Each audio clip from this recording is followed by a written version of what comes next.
Here's what our webinar is going to be covering today. We'll talk a little bit about weathering the holidays amidst COVID, a bit about planning a support system, predicting moments of high stress, family conflict and relationships, ways in which to navigate that. Strategies around coping with negative thoughts, and we'll talk a little bit about mindfulness. And we'll end with some bits around food and meals, because we know that's something that can be really effective during this time. And we're really going to end with building new traditions. One of the things that's really important for us to note is that while we're holding this webinar in the month of December, we know that December holidays, while there are many of them, aren't the only holidays that exist. And some of the strategies and tips we're going to give you here, we've really tried our best to be inclusive across the board, but we aren't experts. We come from various religious and spiritual denominations, and we aren't experts on coping. We really believe that you're the expert of your own experience. So please do keep that in mind as you're watching this webinar today and the strategies. Throw out whatever doesn't work for you and take in the things that you feel like do work for you. And we're hoping that over the course of your time today that you'll get something that you can take away from this to support you over the course of December, whatever that's going to look like for you and going on to the new year. For Kaitlyn and Raquel, my two co-facilitators, anything else you want to add on the outline? Okay, sounds good. So I'll let Kaitlyn talk about Sheena's Place. Hi everyone, my name is Kaitlyn. I use she, her pronouns, and I'm the Program and Outreach Coordinator at Sheena's Place. I'm here with my colleague Kelsey, who I will pass the mic to momentarily, but I will briefly talk about Sheena's Place and what we do. So we are a mental health charity, and we are located in Toronto. We support people with eating disorders and disordered eating, as well as caregivers and loved ones of people with lived experience. We offer group-based support, so no individual treatment or therapy, but we offer many different types of groups. Everything is free of charge and no diagnosis or referral is required. We are offering everything online right now due to the pandemic, but typically we are located in this warm and homey house that you see on the slides, and we're really excited for the day when we can offer our groups in person again, as well as online. I'll talk a little bit more about at the end about how to get involved with groups at Sheena's Place if you're interested, but I will leave it at that for now and pass it over to Kelsey. Hi folks, my name is Kelsey. My pronouns are she, her, and I'm the program manager at Sheena's Place. So at the webinar today, I'm going to be monitoring the chat. So I'll be available for emotional or tech support on chat, and you can either send a message to everyone if you're comfortable and I can help respond with questions, or if you have a private question, you can send it directly to me and I'll help you out with whatever you need. So throughout the webinar, I will have my camera off, but I will still be here and available to you.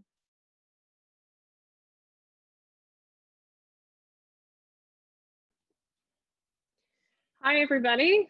My name is Raquel. My pronouns are she, her.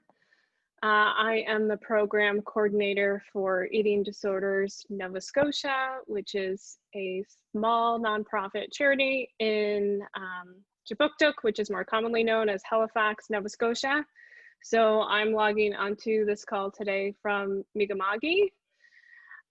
We are a peer support-based organization, so that is really our jam, is providing emotional and practical support to folks that are experiencing disordered eating or eating disorders based on their own lived experience of disordered eating.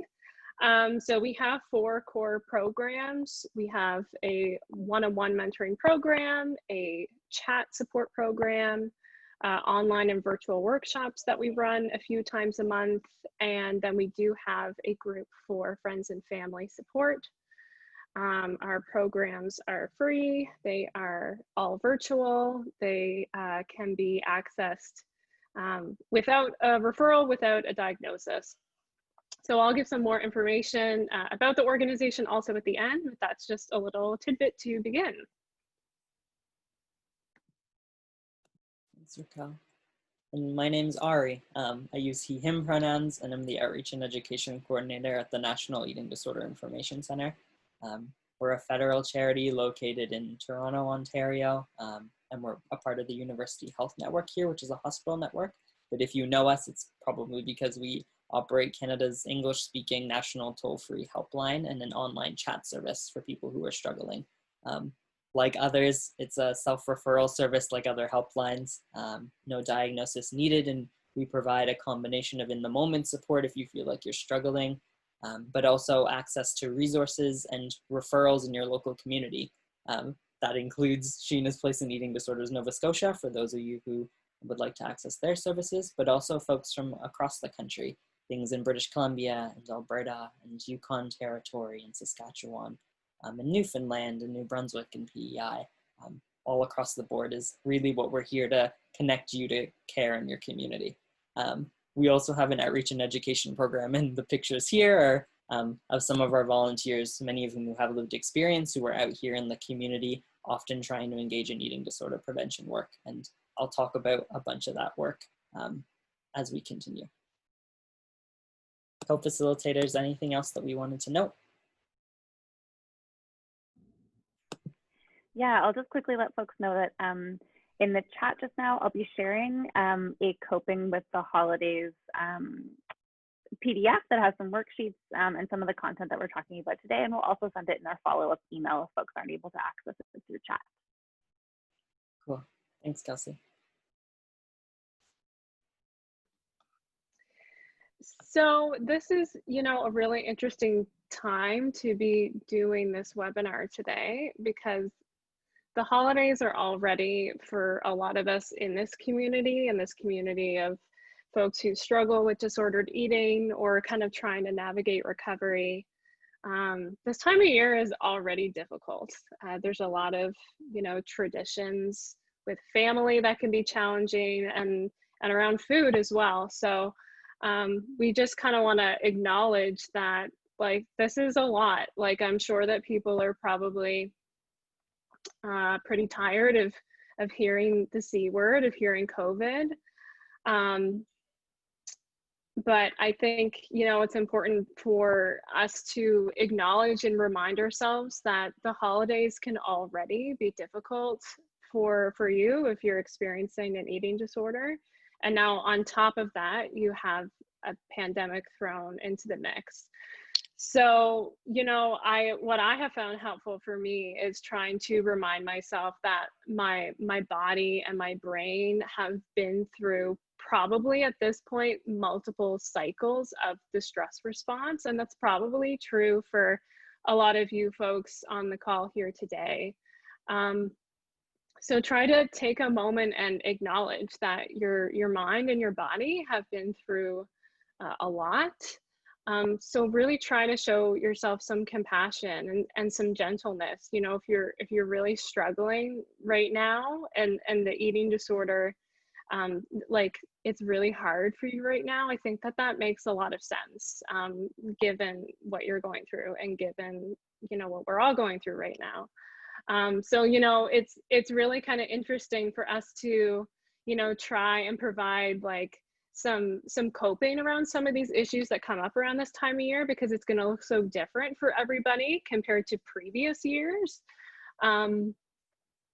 Yeah, and because of that, there's also, I think, like a grieving or a loss that is also taking place for a lot of people, because of the pandemic.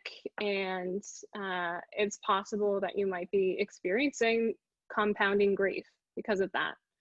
There's a loss of routine, a loss of tradition.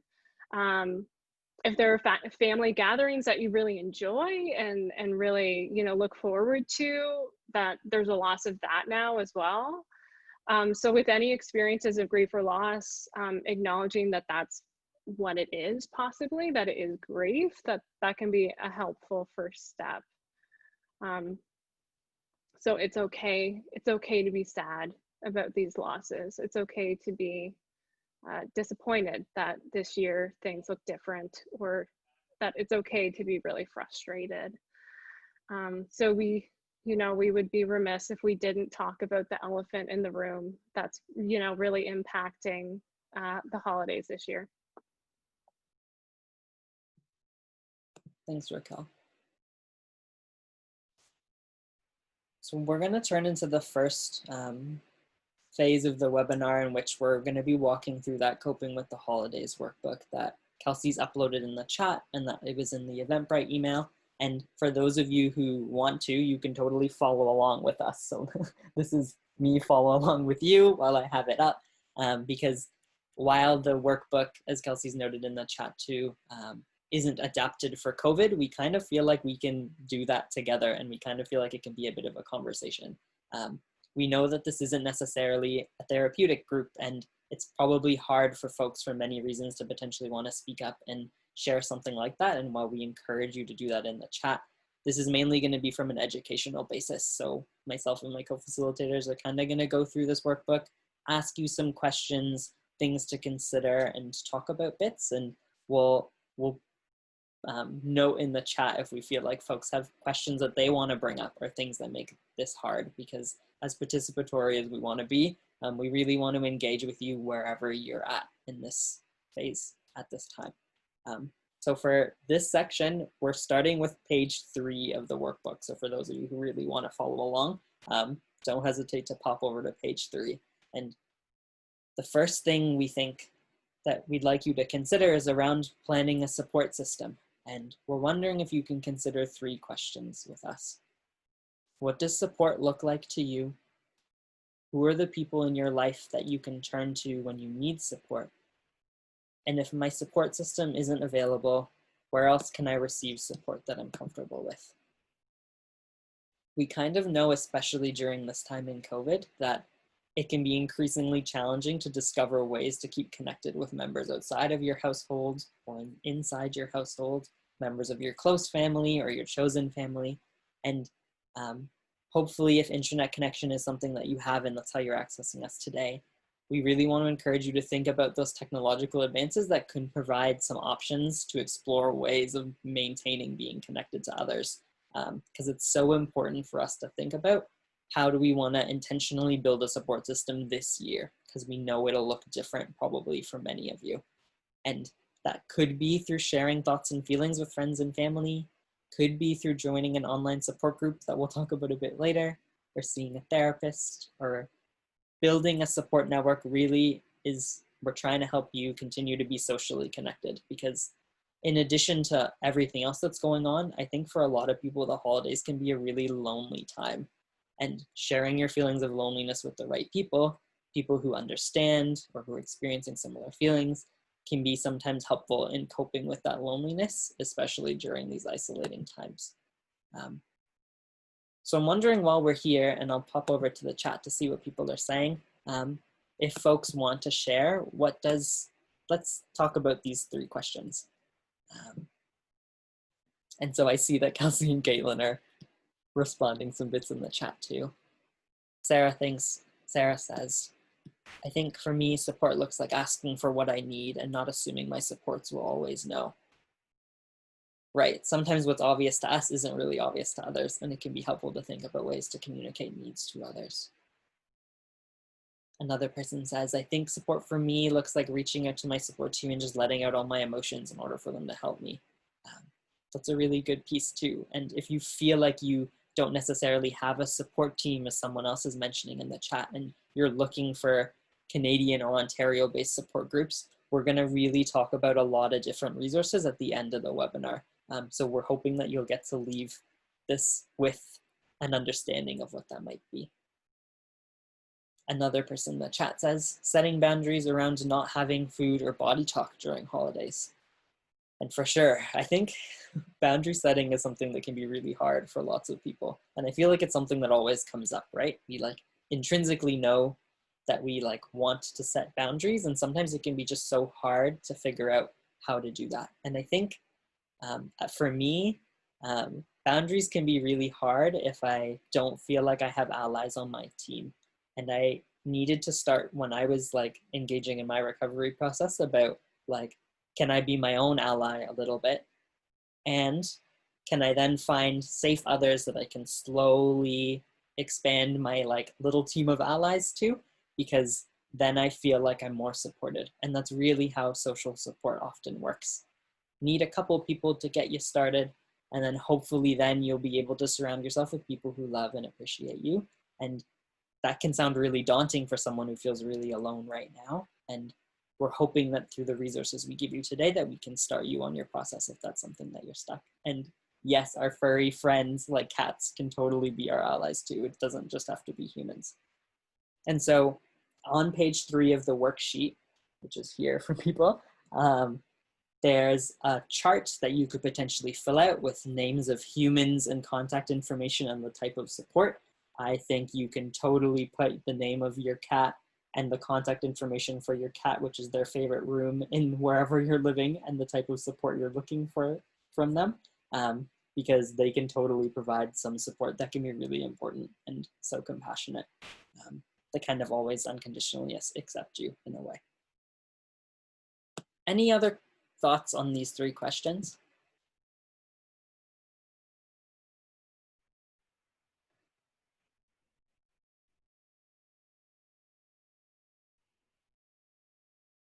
Yeah, so someone's brought up in the chat how sometimes like the eating disorder itself can make you believe that no one would love or accept me if they know.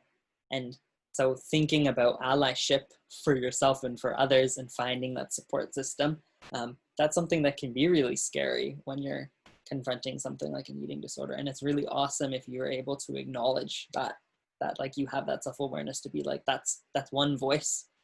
And maybe to think about considering like what other voices are there in me too that can maybe help me expand it slowly to like 1 person or 2 people. Or maybe it's a professional kind of support, whether it's through a support group or a peer support like through Eating Disorders Nova Scotia. Those can be other safe ways to maybe start to build that trust with yourself and someone else. Someone says, just reminding myself what part is the ED voice and what is me is really helpful. As having 1 person who I can be open with and can check in on me during an event can be helpful. So cool. I'm gonna keep going. So you have your support system, and we're moving on to part 2, which is page 4. And we're wondering now what? We really want to let you know that we believe that you are the best judge of what's helpful for you. And we would like to share with you some ideas on how different people in your support network could provide support. And we want you to really think about what makes the most sense for you. So some of the things we're going to suggest aren't going to be fits, and we want to let you know that that's totally okay. But we hope that maybe one of them is a fit, or maybe it helps you generate ideas for yourself. And page 4 of the workbook has a lot of different ideas in addition to this. And so I've just picked out a couple that I liked. So here are 2. 1 is, where possible, have a designated support person at an event who can help you when you feel triggered. That could be the friend or family member or guest that you trust the most, who you could tell how to help you if you feel like you're going to engage in unhelpful behaviors, if you feel like you're going to slip and fall. Who's someone that's around that can help you. And again, it doesn't necessarily have to be a human. It could be a pet to cuddle with or something. So that's 1 thought. Another thought, set up a plan with a supportive person prior to an event or gathering. So if you are doing something, this could be a virtual gathering, and you feel like things might come up, can we let one of our allies know and our support network humans know that we might need them a little bit later? So I feel like I might need some help tonight. Do you think I could reach out to you after it's done the chat? Another idea that I definitely have used is make up a code signal or sentence with your support person. This could help you subtly indicate that you're wanting them to divert a conversation topic or you're starting to feel overwhelmed. Sometimes like I have like a certain body movement that I do, and that's my code signal. Sometimes I have a certain word with my brother that I'll use, and that's a way that he knows to like step in, or like we just change the conversation topic, or we're like gonna go upstairs or go to a different room. And so that can be something to just like get me through that initial like first 10 minutes, get me through the initial moment. You could also ask a support person to be your reality check throughout your food experiences, because we know sometimes like whether it's the eating disorder voice, which is a term someone used, or other things, sometimes when the food bits come up, we're going to start to feel overwhelmed. And having someone who you really trust, who like has your best interests at heart, they can maybe help you navigate your food choices, or can share in a positive conversation with you, either through a chat or texting or staying on the phone or being on speakerphone or something while you engage in a meal. And that could be something that helps you get through. And finally, some folks have mentioned this in the chat already, but trying not to skip appointments with your regular support system if you have them in your calendar.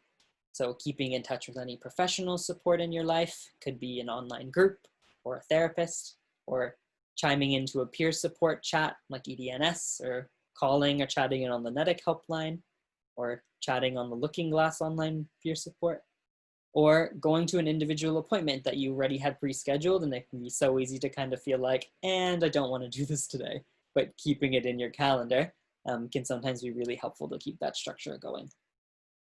And so before we move on from page 4 of this workbook and this section of the presentation, are there any other ways that people feel like they want to be supported? And what other ideas do people have that aren't on here?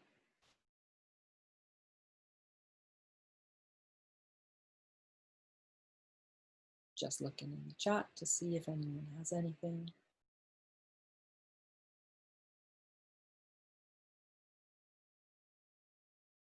Someone shared, yeah, having some sort of meal support or having a meal plan.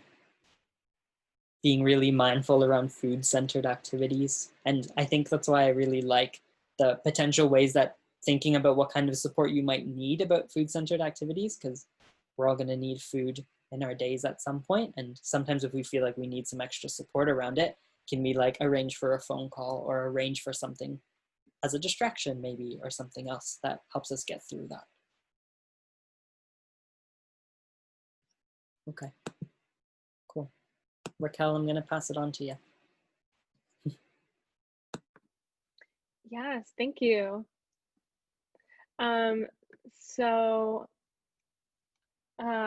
I wanted to quickly talk about boundaries because I think it's kind of like the undercurrent of a lot of the stuff that I'm going to be talking about, and probably other folks' sections as well. But this is like my attempt to try to normalize boundaries. This is actually really fitting because someone just made a really awesome comment in the chat. A therapist said once, at first boundaries will feel like guilt, but remember, you're not doing anything wrong and are only responsible for your own emotions and comfort, and not responsible for how other people may feel awkward by your boundary setting. Thank you so much for that comment, because that's basically what this slide is all about, that I wanted to, communicate to folks. It's okay to have boundaries. It's okay to then enforce or reinforce boundaries if you have to. You have a right to boundaries. You have a right to feel safe and comfortable. And the person that made that comment is totally right. Like we can feel really guilty when we set boundaries, and it can be really uncomfortable. And that's because, we can't control how other people feel or how other people react to our boundary setting. And sometimes there can be fallout from setting boundaries. So a lot of I'm going to be talking about some family conflict today as well, and kind of how to navigate that. So yeah, it can be really uncomfortable. But we really believe that you have a right to that, and that you can do it. I love this little image that I found on Instagram. I think it covers it really well. Are you sacrificing the peace within you to keep the peace around you? And I just really love that. It's like a good reminder that sure, there might be feelings of guilt or fallout when you set boundaries because of the people around you, having something to say about that or expectations for you. But the peace that you have within you is really what matters the most. And yeah, so this is my like attempt to normalize boundaries and to hopefully empower you to set and enforce your own boundaries. And thanks so much to that person who made that comment. So predicting moments of high stress. So basically this section is about trying your best to kind of not necessarily anticipate, but predict, okay, what are the people or the situations that might be stressful to me? Because more than likely when we kind of think ahead of time of, okay, what might that look like? It gives us a chance to prepare for how we might respond in a way that we feel like good about, or that we feel like is going to be helpful to us. So, you know, for some folks, seeing family and friends can be stressful. Attending multiple holiday commitments can be distressing as well. It's possible that you may not even have to see some of these people or be exposed to them this year because of COVID. So that could even potentially, you know, make you feel a little relieved. And it's okay if you feel that way, you know, it's okay to, you know, feel relieved about not having to see certain people that might be not helpful relationships to you, or people that cause you stress or distress. So one of the most, I think, helpful things that you can do in predicting stressful moments is to plan the activities that you're going to decide to attend. So like, what commitments are you going to plan for? And, you know, it might be easier to do that this year because, you know, we're kind of being encouraged to limit those social circles and to not travel. So like, this is a great opportunity to use that like as an excuse to set boundaries, you know, with potentially people, family, friends in your life. But there still might be some commitments that you feel comfortable and safe, you know, engaging in with people in your life who are important to you or close to you. So planning in advance of what those commitments are going to be and the activities, and kind of like sticking to that plan, is probably going to be something that is going to serve you. So for the commitments that you choose to attend, try to anticipate scenarios that might cause stress and plan ideas for in advance how you might get through those stressful situations. Also specifically to think of, okay, which people especially might make me feel uncomfortable, or am I feeling kind of stressed about having to be around?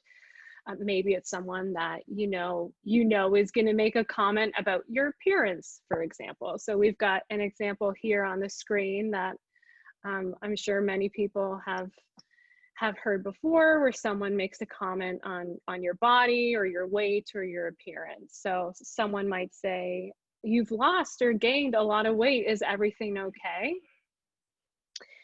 And, you know, who knows, this person might be, you know, well-meaning, they might be concerned for you, sure. But, you know, at the end of the day, you don't have to tell anyone like what you're going through. Other people aren't entitled to your story or what you might be struggling with if that's not something that you're ready to share with that person. So that's okay. Not everyone has a right to your story. So an example here of something you could say, and I will mention too that a lot of these examples are in the same booklet that Ari was mentioning and that we have posted in the chat. So this is starting on page 5, I believe. So there's a lot more detail in that book as well. So by saying, yes, everything is okay, thank you, tell me more about how you've been. This is kind of a good way to change the topic quickly and kind of shift the focus off of your appearance and onto the other person, and maybe talking about what's been going on in their life and what's new. And you don't have to answer any uncomfortable questions. You do not have to explain what's going on with you. And, you know, family members might be curious about why your appearance might be different, or maybe it's changed. even maybe it's been a while since they've seen you. But again, you're not obligated to give explanations. That's not something that you have to do. And sometimes family members, they can come across as being insensitive, you know, when they say things like this. It can be, you know, annoying and stressful. But it might be helpful, you know, internally for you to think about like, okay, well, maybe I'm going to take this opportunity to focus on the fact that they're asking this maybe because they care about me. So that might be kind of a helpful way to kind of reframe that for your own kind of sake. And if we go to the next slide, there's another example here. So comments about your eating or your eating patterns. For example, you eat like a bird, come on, have another helping, you need to gain weight. So very similar to the last example, just kind of like shifting focus off of you and being really clear about how, like, you know, I can decide like what I am going to eat and what I'm not going to eat. So you could respond, and again, these are just some different examples.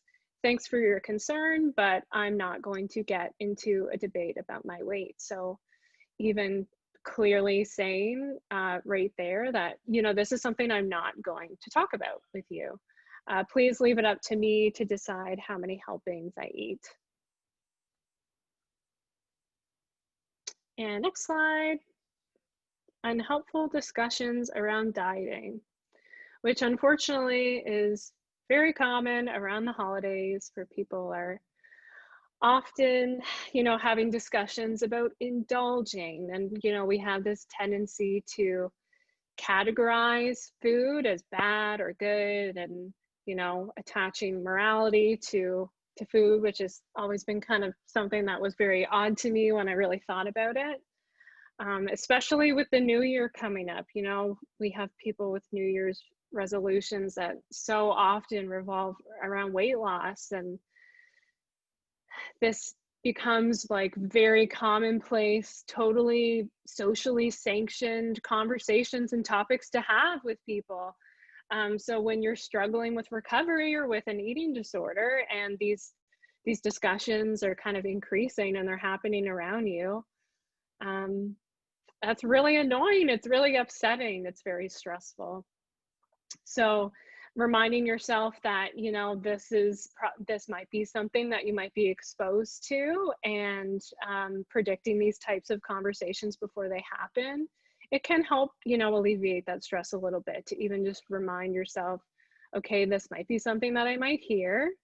And then where possible to, you know, set boundaries ahead of time around diet talk and other conversations that might make you feel uncomfortable. So I'm sure that lots of people have heard this comment, just the previous slide there, yeah. I'm going to be bad and have a second helping, or I'm starting my diet tomorrow to, you know, to fix all the eating that I'm going to do today, or to counteract everything I've eaten at this, you know, this gathering. Or my New Year's resolution is to lose weight.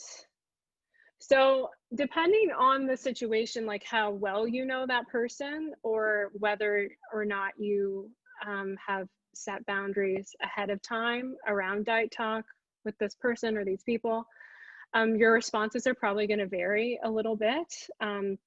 So there's a few different examples that I'll list off here that is in the package but not up on the slide. I would prefer if we don't talk about dieting. Let's focus on catching up with one another instead. I'm not comfortable being part of this discussion, and I'd prefer if you did not talk about dieting and weight loss around me. Remember our discussion about keeping this holiday a no diet talk zone? Let's change the subject and talk about something else, like your amazing pets, for example. I don't know, whatever you would like. If you're not comfortable with challenging diet talk, because it's hard. Like I understand like this stuff sometimes is a lot easier said than done. Like it's very uncomfortable saying these things sometimes, and it might surprise people to hear you say like, no, I'm okay with I know if I want another helping, I will get one, that kind of thing. But if you don't feel comfortable kind of challenging that, that's okay. That's where, you know, finding ways to change the subject or the topic, or maybe steer the conversation in a different direction. That might be like your default instead, and that's okay. I think that's it for me. Oh, no, it's not. I have more. Sorry. Okay, so family relationship issues. So again, not uncommon at all for this time of year, for family gatherings.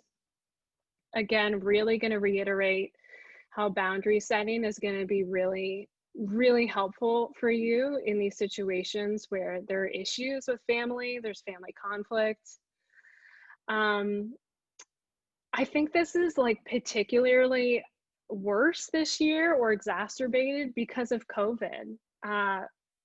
I really love this quote here, again, that I got from Instagram. Somewhere in between, I want to be alone and I don't want to be alone. This is really touching on what Ari was talking about earlier about the loneliness that a lot of us are probably experiencing this year. And so, you know, it can be really tricky to have that isolation and feel really kind of disjointed or disconnected from other people, from society, from other humans, especially if they are humans that are unhelpful to us, or humans that are, you know, create a lot of conflict or anxiety in our lives. But at the same time, you know, we are social creatures, we're humans, right? So of course we're going to crave support and we're going to crave community. And you know, Ari spent the first section talking about how to build, you know, your supports, a support system or support group of some sort. So it's like it's a really weird place to be in, where you kind of simultaneously are feeling really lonely and craving, you know, social connection that's meaningful, but also like, oh my gosh, I just want to be alone and I don't want to be like a part of, I don't want to see these people that, you know, are unhealthy for me or whatever. So I really liked that and wanted to share that. So family conflict, or if you have a lack of family support, especially around your eating disorder, it can be really, really challenging and really lonely. And especially tricky this year because we're also navigating like differences in COVID safety and boundaries, and that is really, really challenging. Like I said earlier, it might be a great opportunity to have a great excuse to, you know, perhaps avoid some family conflict, but it does add, you know, a complexity for us of potentially even more boundary setting, which again can be difficult. This is something that I went through with, you know, my own parents, who you know, decided to fly across the country for Christmas, and I had to have that difficult conversation with them that I would not be visiting them while they're here, and that wasn't something that I was comfortable with, given everything going on. And not everyone sees those things eye to eye. So, you know, this is a time where there can be a lot of conflict, a lot of family conflict coming up for people. So navigating those feelings of guilt and shame can be tricky. So really just want to try to normalize that, especially because the holiday season, you know, we have socially and culturally and in the media, we have this idealized version of the holiday season, one that's filled with continuous joyful moments spent with friends and family. And if you're a person who does not have family or friends to spend time with, especially because of COVID and maybe physically not even being able to see them, even if maybe you would like to, or if you have a rocky relationship with family and friends, you're not alone. That's really what this slide is about. You may be feeling alone in these experiences and these feelings, but you are certainly not the only one going through this, and it's really hard. Because of that, you know, unfortunately, it can be really tempting to engage in behaviors that might be unhelpful to you in an effort to feel kind of temporarily better. It can be kind of soothing to have the eating disorder kind of in your corner at those times when you're experiencing this family conflict or these issues. So by anticipating some of these possible emotional traps in advance, you might be, you know, more likely to better cope when you encounter them. And I just have finding alternative ways of finding personal connection as kind of a means to try to find some kind of a solution to all this. I'll leave Kaitlyn to kind of cover that later in the presentation, because she's going to be touching on alternative and new traditions later on. On the next slide here, I have linked, I actually just saw this article the other day and I thought it was really great. It's the title of the article, How to Tell Family Their Christmas Gathering is Too Risky and You're Not Going. And this is just a quote from the article. And if you have people with different perspectives on COVID, those who feel strongly that it's not safe to gather, and others who feel it's Christmas and we should make an exception, it's going to be even tougher to say no. Yeah, and my apologies that, you know, the title of this specifically like includes Christmas, but obviously we, you know, want to talk about all holidays that kind of happen like in the winter time over several different months. But the reason I thought this article was so great was because there was a lot of like concrete examples of things you can actually say to your family if you do want to set those boundaries around, is this a gathering I'm going to go to or not, or am I going to travel or not, and how to do it in a way that like is just really, I thought it was really awesome. Like it was with a psychologist, I think in Edmonton, that they were interviewing. So there was a lot of like concrete specific examples in that article. So I just wanted to link that in case anyone was interested in checking that out, if it's something that you're looking for help with.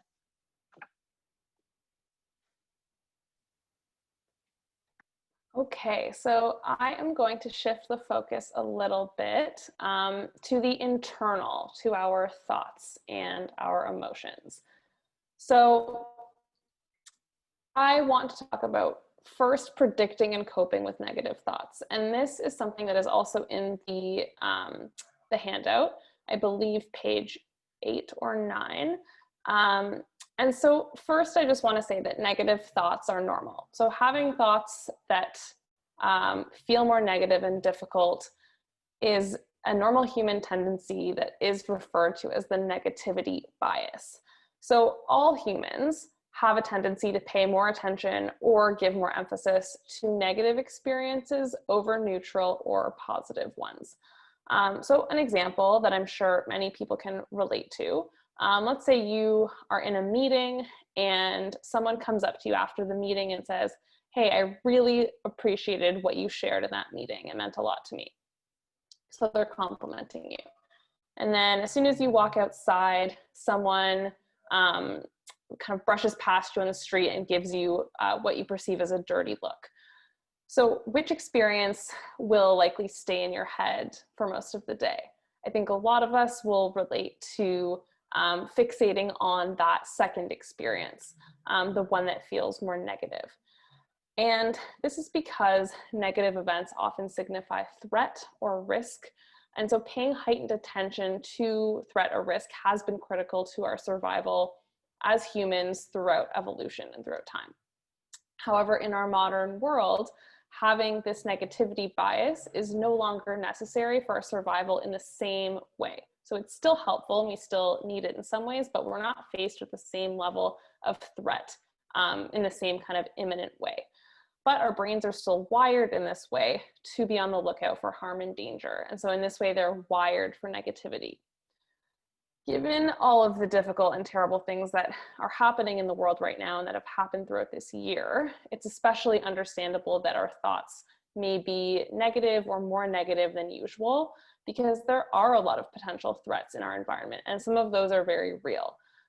Some of them are more imminent than others, but regardless, a lot of us are going to be having more negative thoughts than maybe we did before. And so we can kind of think of this as negative thoughts as Velcro that stick in the brain really easily, and the positive thoughts as Teflon, so they slide right out. So because of this, we need to put in extra effort to challenge negative thoughts and to bring in positive thoughts. This is definitely not to say that we shouldn't have negative thoughts and that, we just need to think positively to feel better. That's not my intention, and that's not what necessarily works. But there are ways that we can balance out our negative thoughts with more positive or neutral thoughts. And so there are some strategies that we have compiled in the handout. Page 9 talks about predicting negative thoughts and countering with positive or more balanced thoughts. Page 10 talks about coping strategies and affirmations. So, giving you an opportunity to make things up and practice that. Identifying negative self-talk is also really important. So a lot of us have an internal dialogue, or I think all of us have an internal dialogue. And sometimes this can be quite negative and we can be really mean to ourselves. And so someone had asked in the chat earlier about self-compassion.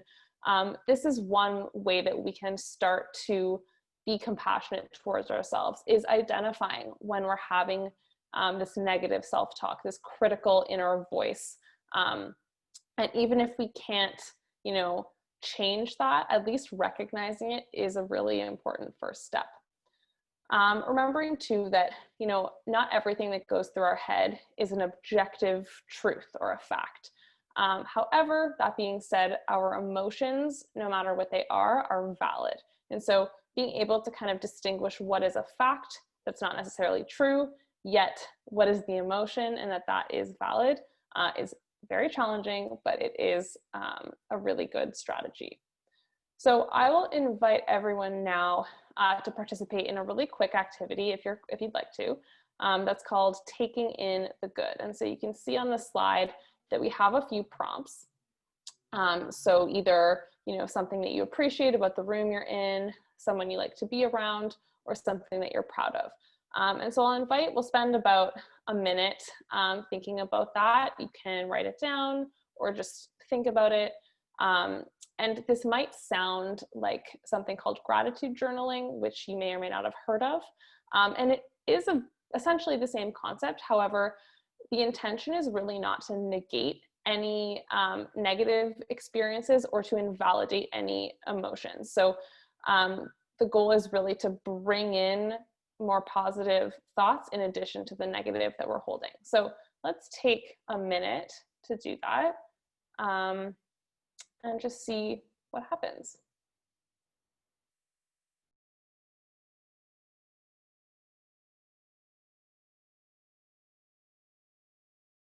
And you're welcome to share it in the chat as well. So it can be a private thing that you do or something that you share. And I see a few people have shared already. So thank you so much.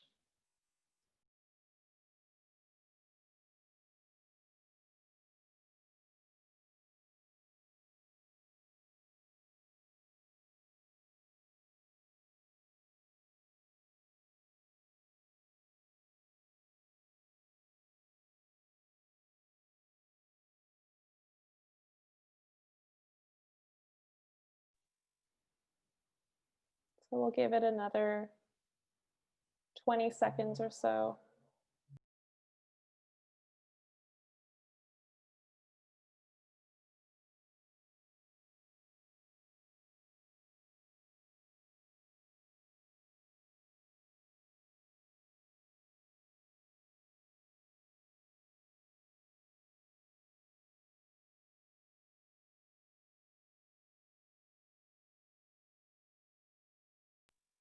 Okay.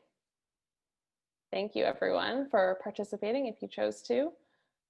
So essentially I'll reiterate one more time that, engaging in these types of activities is not meant to get rid of negative thinking, but what it can do is it can actually rewire our brains to automatically engage in less negative thinking, and to engage in a better balance of negative and positive thoughts. And these activities might be really difficult. And if they are, it's really important to not be too self-critical when engaging in them. Remember that the negativity bias is a biologically protective measure, and at the same time, it can become unhelpful. So this is an attempt that we can engage in to try to empower ourselves to override some of that negativity. What this practice also is an informal way to engage in mindfulness, which is what I will talk about next. So mindfulness doesn't have a single definition, but generally it refers to a few key points, which I will cover. And this is also in the handout. I apologize, I have lost track of the pages and I don't have it in front of me, but it is in there. So generally speaking, mindfulness is about maintaining moment-by-moment awareness of our thoughts, feelings, body sensations, and our surrounding environment through a gentle and nurturing lens. Mindfulness is about moving out of autopilot and moving from what we'd call a doing mode into a being mode. Mindfulness is about acceptance, meaning that we pay attention to our thoughts and feelings without judging them and without necessarily believing that there is a right or wrong way to think or feel in a given moment. So it's about accepting that, not necessarily about accepting everything that's going on around us. When we practice mindfulness, we tune into what we're sensing in the present moment rather than focusing on the past or imagining the future. And this type of paying attention intentionally can cause us to respond with intention rather than to react automatically. Mindfulness is based in Buddhist meditation, and it's used in many different cultures and traditions all over the world in the past and also in the present day. A secular practice of mindfulness has gained popularity in North American culture in recent years, and this is in part through the work of Jon Kabat-Zinn and his mindfulness-based stress reduction program in the 70s. So I just want to acknowledge that, mindfulness has a very, very long root and tradition, and that a lot of what we hear about today is not necessarily reflective of that. So moving on to what mindfulness isn't, I think this is equally, if not more important to review because there are so many myths about mindfulness. So mindfulness is not about escaping difficult feelings. Of course, pushing away or pushing down unpleasant feelings is a normal human desire because no one likes to feel uncomfortable. Mindfulness is about noticing all of our feelings with curiosity and compassion, whatever they may be. Mindfulness is also not about being calm. So being calm or a state of calmness might happen while practicing mindfulness. It might be a byproduct of mindfulness, but it's not a guaranteed outcome. Mindfulness, again, is about paying attention to what's happening within us and in our environment, regardless of what that is. Mindfulness is also not about the absence of thought or of emptying the mind. So mindfulness is about tuning into what's happening in the mind and noticing when the mind wanders and then bringing it back into the present moment. Mindfulness is also not about complacence. So once we begin to accept our thoughts and feelings and sensations, we can then choose how to respond. So responding is a very important part of mindfulness. It's not just about sitting back and letting, oppression and terrible things happen around us. Mindfulness is also not just about meditation. So this is a very common myth. As you can see in the photo here, we often think of a person, sitting cross-legged on the floor, like maybe closing their eyes and just sitting there. However, this is not the only form of mindfulness. There are a lot of types of both formal and informal practices, and I'll provide a few examples in a little bit. Mindfulness is also not easy. It requires a lot of effort and persistence, and difficult thoughts and emotions and sensations may arise. They probably will, and that's normal. It's also not about perfection, so there's no one correct way to do mindfulness, and there are different practices and strategies that work for different people. That being said, mindfulness is also not for everyone. So I would argue that every human and animal probably can engage in mindfulness to some extent and does already.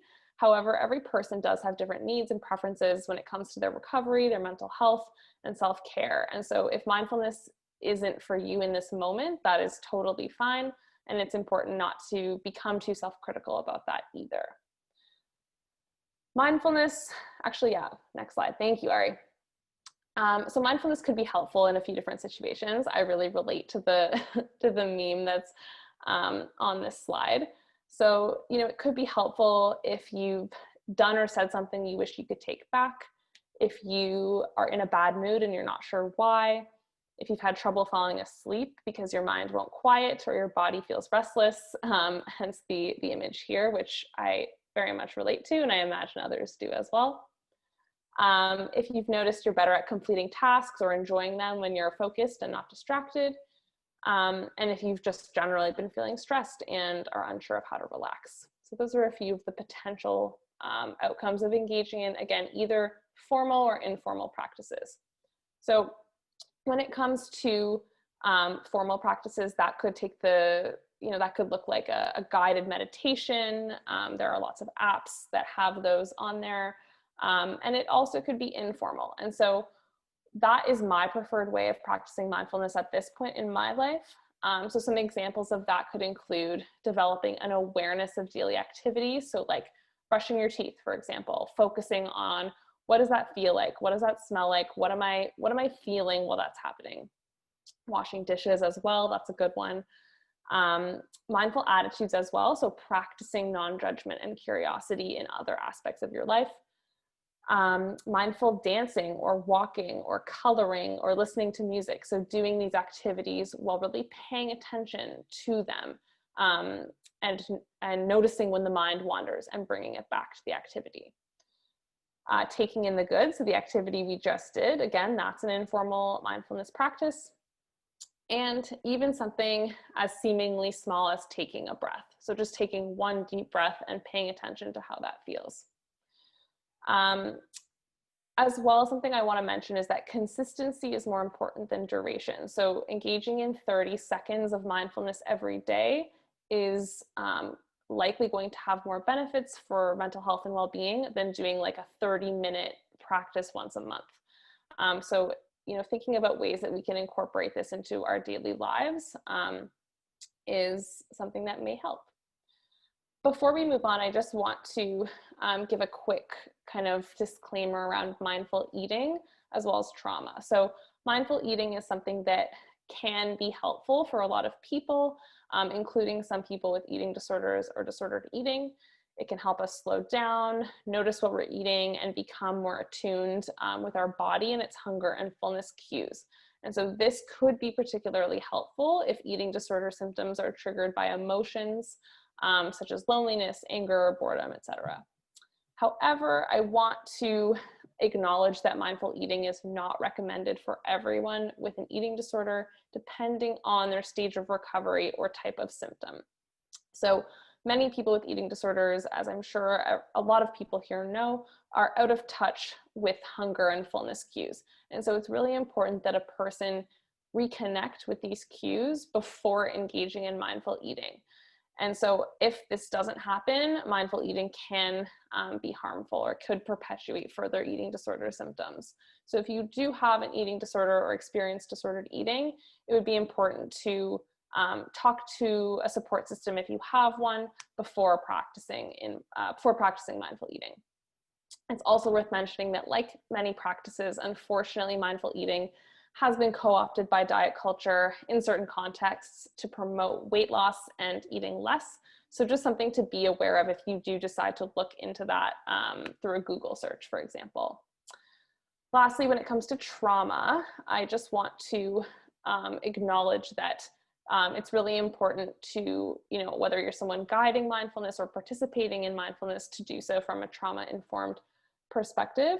So there is often the assumption that because trauma increases stress and mindfulness is meant to decrease stress, that they must go well together. But this isn't necessarily true, and it can be a double-edged sword. So one aspect of this is that the breath is often what mindfulness practices ask us to focus on, but this is not always a neutral anchor of attention. So for some people, it can be really helpful and grounding to focus on the breath, but for others, and especially for people who have experienced trauma, it can increase anxiety and dysregulation. And so instead, it can be really helpful to focus on external anchors of attention. So things in the room, like using vision to do that, or feeling the ground underneath the feet, feeling an object in one's hands, or using smells, like strong smells. So this can be really important if you try engaging in a mindfulness practice and it's actually increasing anxiety. Finding what else you can focus on is a good strategy. And you can find practices or things that work for you. I am still in the process of finding guided meditations that I like and that feel right for me. And I think it's a process that can take time if that's something you choose to engage in. If you're someone who is leading mindfulness practices, promoting choice and agency is critical. And remembering again that mindfulness is not simply about being calm and accepting everything that happens around us. It's really just about paying attention. So I will invite everyone who is interested to engage in a really short mindfulness practice, if you would like. It's called the stop practice, and it'll just take about a minute or less. So the first step in this practice is getting into a comfortable seated position. So really just stopping what you're doing. Feeling your feet flat on the floor or your body in the seat that you're in. Closing the eyes if that's comfortable for you, or taking a soft gaze in front of you. So just stopping in this position. And then taking a deep breath in, holding for a couple seconds, and exhaling and holding for a couple seconds. And repeating that at your own pace.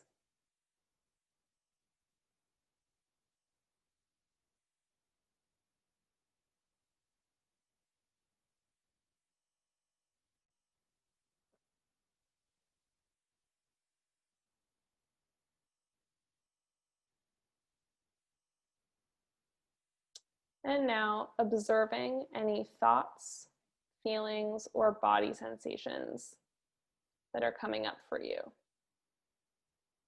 Doing your best to notice these things with curiosity, without judgment, without labeling anything as good or bad.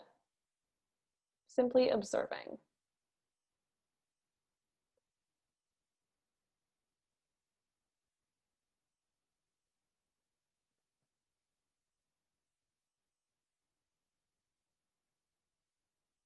And lastly, opening the eyes if they were closed and proceeding into our next moments mindfully.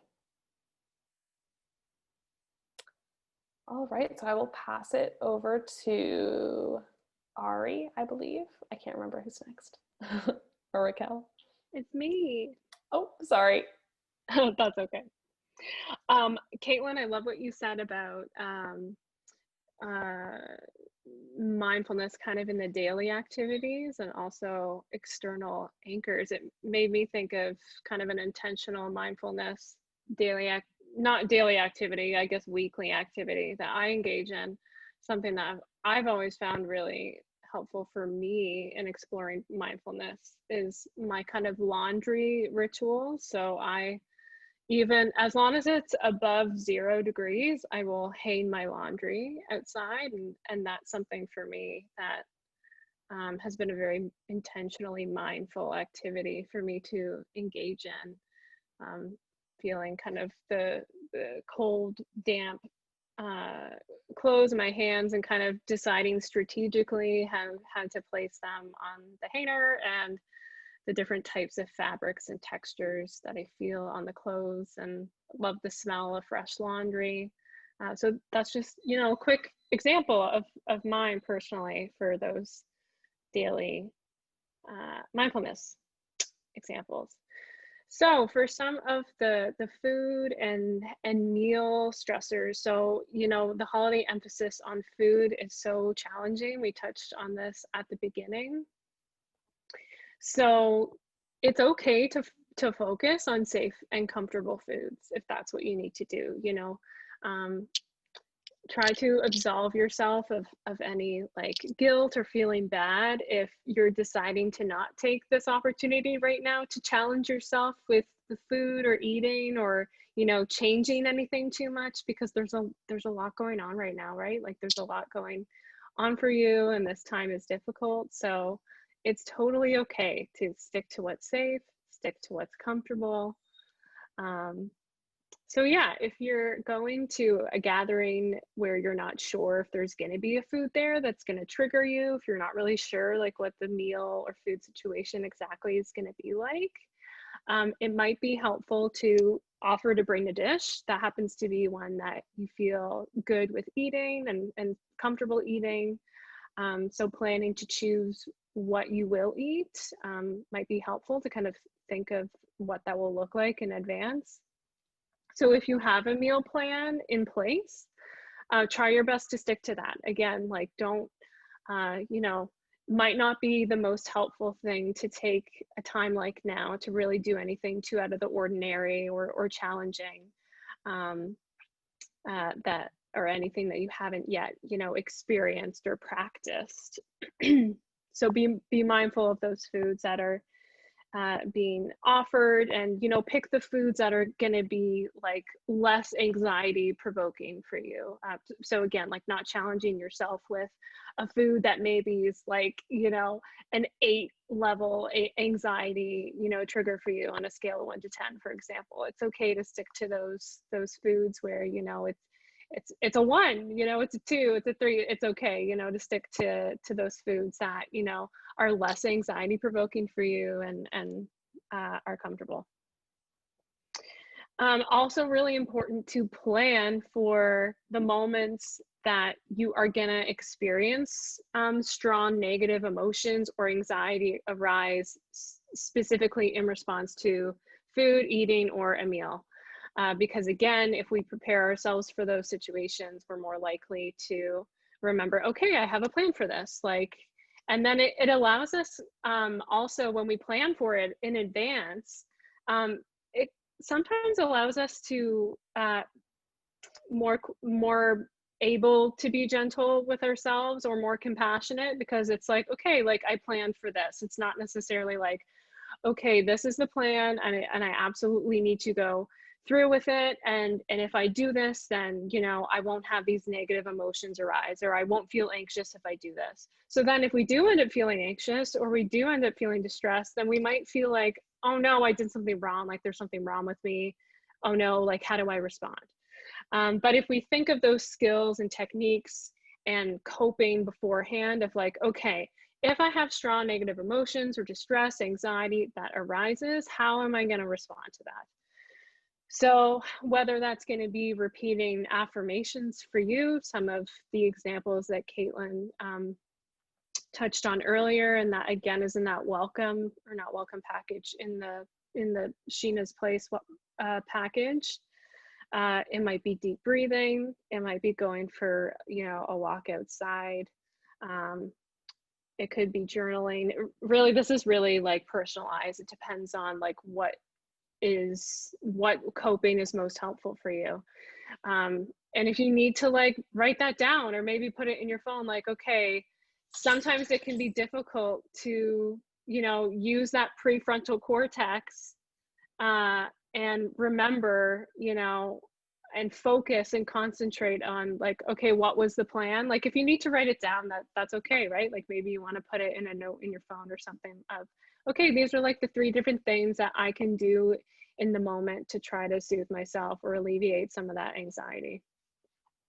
And of course, practicing self-care too. Some of the things that you do for you to look after yourself. And that is, you know, a really wide variety of things. It might be, you know, might be showering, or it could be, you know, taking, you know, your dog for a walk. That's a big thing for me. It could be writing in your journal, light stretching or breathing. Very, very personal to each person.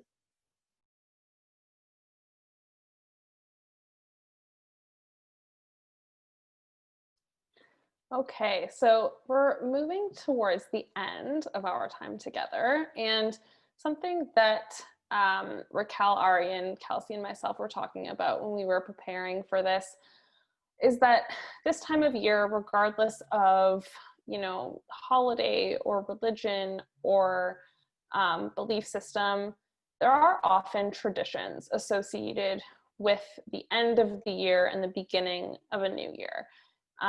And we thought that, you know, something that makes this year unique is that for a lot of people, typical traditions are going to be difficult to engage in or going to be different.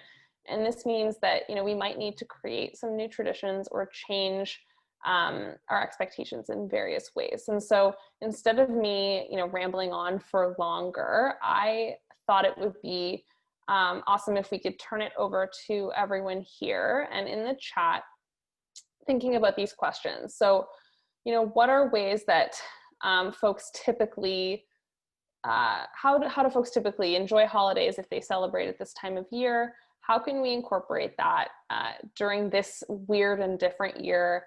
And what new traditions can we create? So let's see what folks have to say. This might, you know, require creativity. This could be virtual or in person. We can also think about the new year and how, you know, Raquel spoke to New Year's resolutions being something that commonly comes up. So, you know, what are some ways that we can create tradition? So I'm seeing some stuff in the chat already. So virtual gingerbread house contest instead of baking together. Yeah, so taking something that you might do in person and doing literally the same thing, but virtually. Or a doorstep baking exchange. So still having some sort of, you know, personal connection by dropping gifts or things off with other people. Playing online board games. I haven't tried that yet, but I really want to. Zoom call where everyone shows and tells the story of a favorite ornament. Ooh, I like that a lot.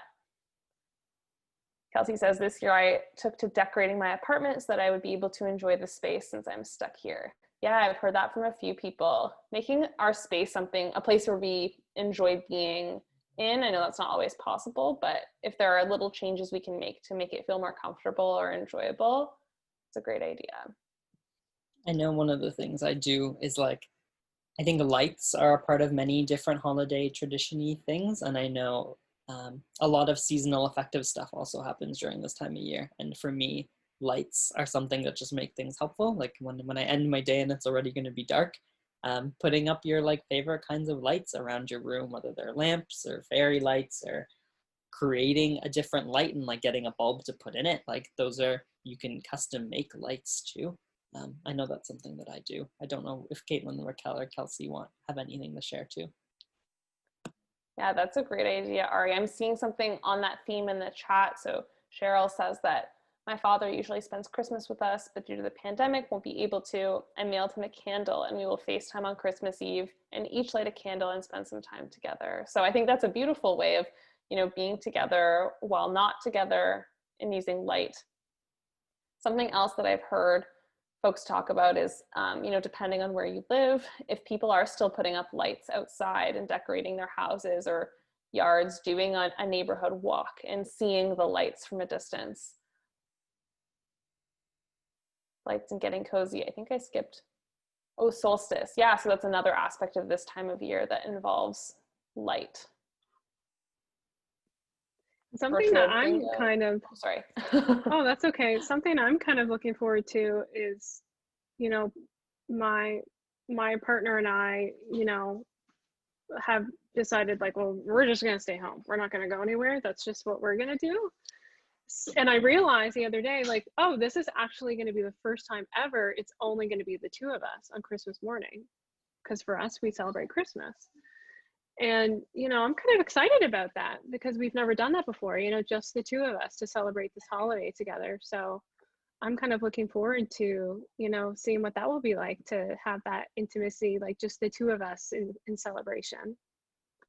Yeah, absolutely. The area that I'm in is one of the ones that's experiencing lockdown in the country, but usually like I would watch like a movie or something like that with different like family members during this time period at the end of December, and even including New Year's and stuff. And I'm excited to kind of like delve into my own movie list. Like I haven't really had a chance to, might not be with someone else, but I can always share it and then potentially always rewatch something with someone else, right? Like who's to say that it has to always be the first experience? And so that's totally something that you can do too. Sorry, Kaitlyn. No, that's okay. That's awesome. And being the person, you get to be the person who decides what movie to watch instead of having to compromise with other people. That could be a silver lining. I want to point to what Maj said in the chat around lighting a candle to cope with anxiety. And this is a form of mindfulness. I will just point out, you know, focusing, like looking at the flame.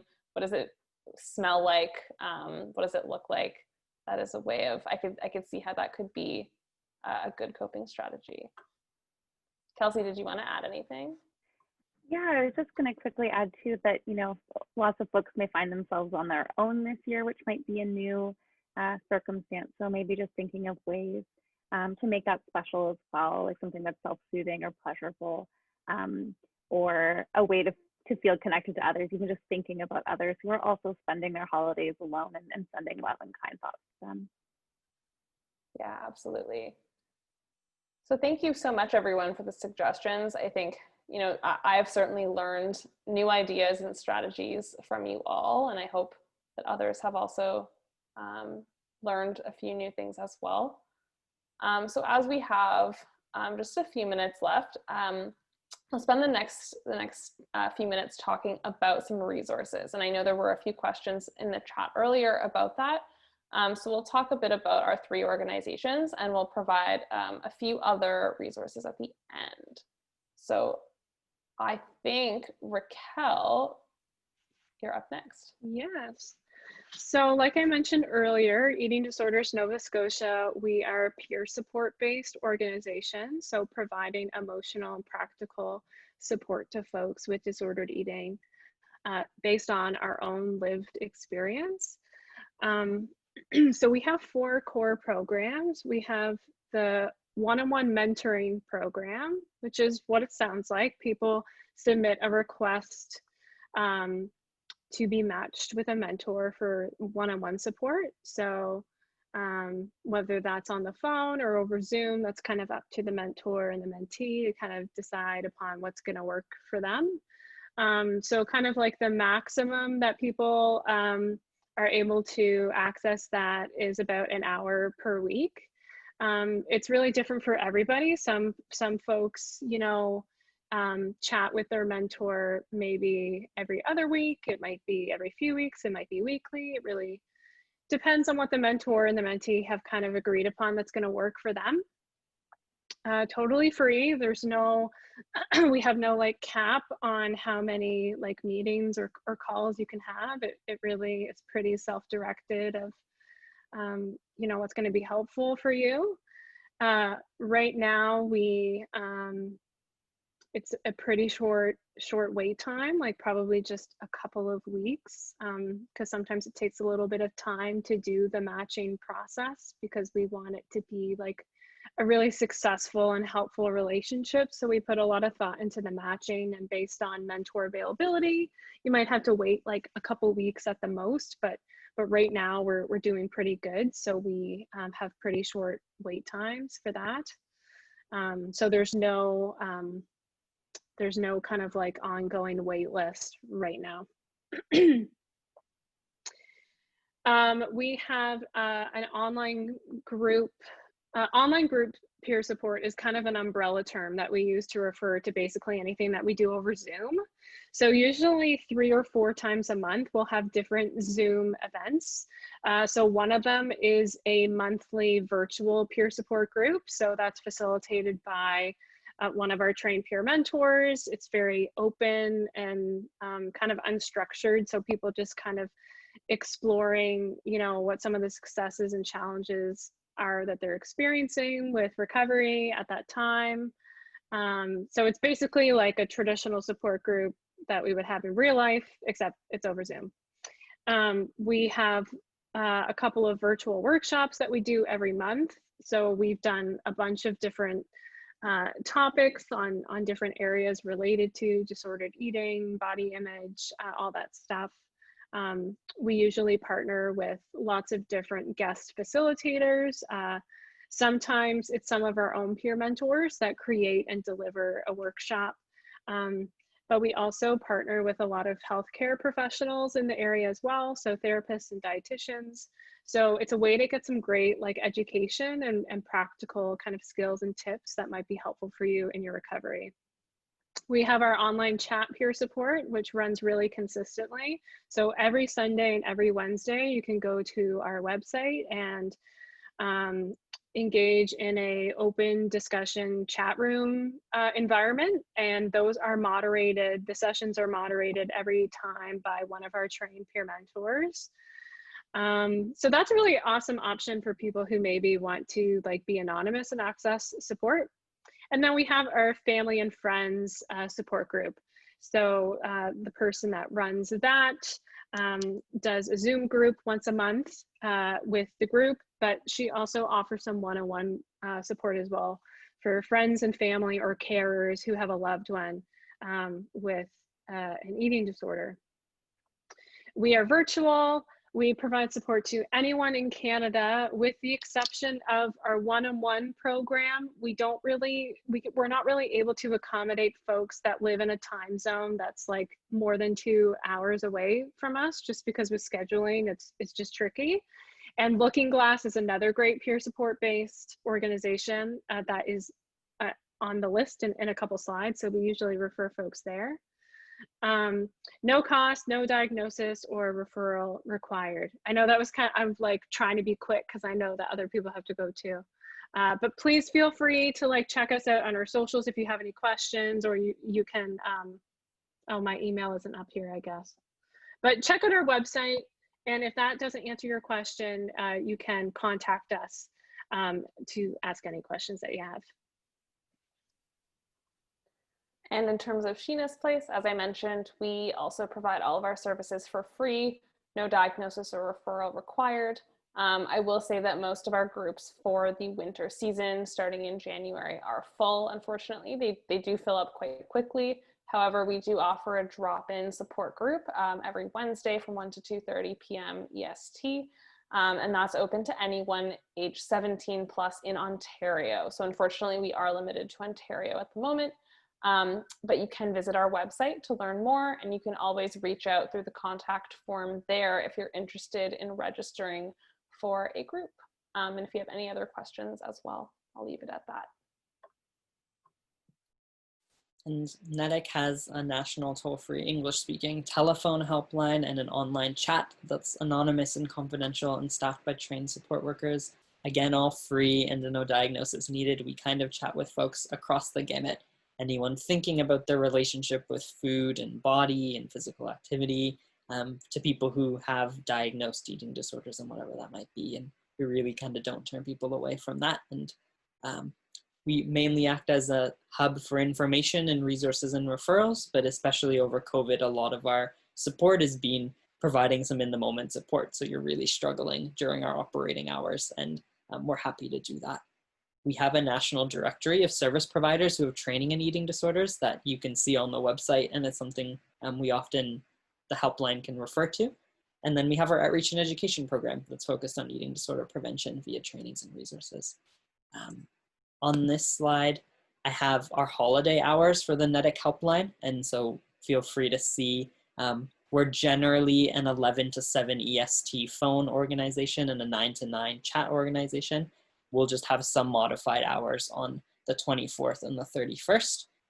But you can see from the week of January 4th to 8th, we're back to our quote unquote normal hours. So feel free to check us out on an almost everyday basis, except for those weekends and the 25th and the 1st. And finally, these are other free or reduced cost support options. So people mentioned Looking Glass, and if you're 14 plus, they offer a lot of free programming. Body Brave, which is an organization based in Hamilton, Ontario, but serves people across the country. They're 18 plus, and you can check out, and all of these things on the slides have links that you can go through and click. The Eating Disorder Support Network of Alberta and Silver Linings Foundation, that are both based in the province of Alberta, offer online support groups at the moment. For our 2S LGBTQ communities, and specifically trans folks, there's some really wonderful peer work being done by trans folks fighting eating disorders that are there. And Nalgona Positivity Pride offers a lot of support for 2S LGBTQ folks, in addition to Indigenous supports that are based in the United States, but people can access across the continent. So please don't hesitate to reach out there for some peer-based support, some workshops, some information, some resources, because we know those underserved communities really do sometimes face those extra barriers that people need extra support to. But otherwise, I think, I'm just clicking the chat to see if other people have things to say, but I hope you've seen that while the options might be different for you this year, hopefully you've sent a message that there are support options available for you. And I hope over the course of this webinar, you've learned some form of strategies that you can take away with you. We're not kidding ourselves that everyone's going to use everything, but hopefully there's something that you're taking away. And we really appreciate you spending most of the last hour and a half with us.